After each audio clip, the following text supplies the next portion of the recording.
Hey guys, we are at Mahabalipuram in India, and let's take a look at this mysterious giant rock called Krishna's Butterball. The specialty of this rock is that it stands on an extremely small base, less than 2 square feet area, on a slippery hill. Just imagine what would happen if you place a ball on a slope. It would roll down right away, but this rock has been in place for at least 1200 years. This granite rock is over 20 feet tall and weighs over 250 tons. With its width almost equal to its height, it looks like a sphere in some angles, but it's not a perfect sphere. You can see a lot of people sitting under it, which gives you an idea of how big it is. Many people think of this rock as a natural formation. However, such a natural formation is impossible because there is no way it would have come to this shape by erosion, flowing water, or blowing wind. You can see that the rest of the area is a smooth hill and is devoid of any other large rocks.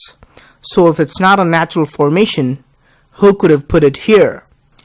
Even in modern days, moving a 250-ton rock uphill would be a very difficult task and require complex equipment like cranes.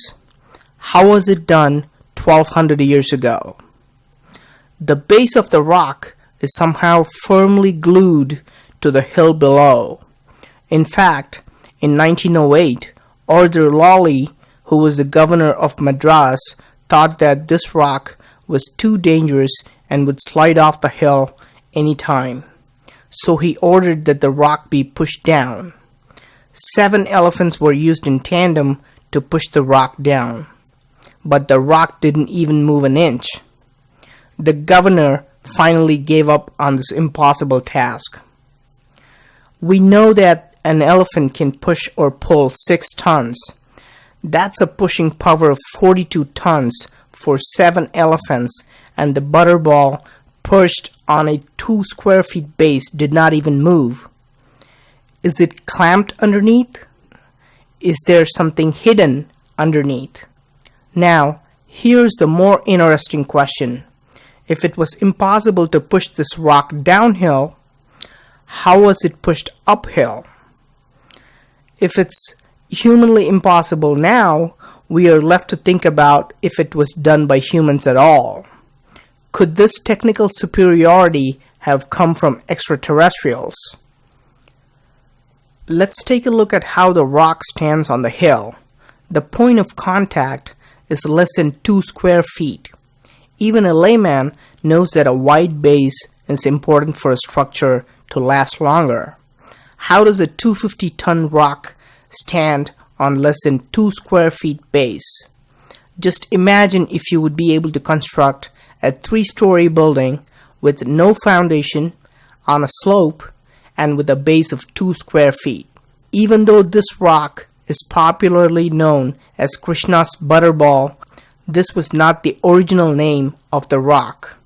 The original name of this rock is Van Iraikal, which roughly translates to the stone of the sky god. Who is this sky god who put this giant rock? Notice how there are no carvings whatsoever on this rock.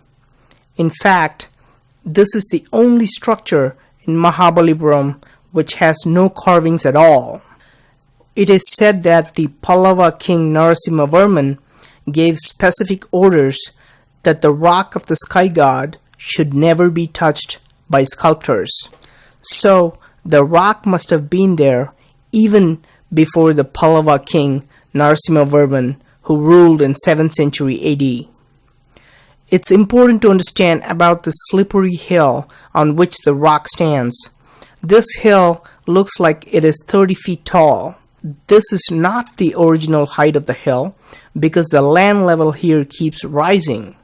The sand gets washed in from the nearby sea all the time. This is a picture of a ramp nearby which is less than 5 feet now. Just 10 years ago, this ramp was over 15 feet high and kids used it as a slide. This hill is slowly being buried at the rate of 1 foot every year.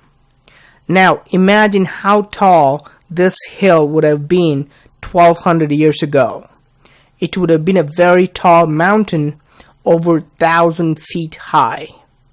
How is this monstrous rock placed on such a high altitude?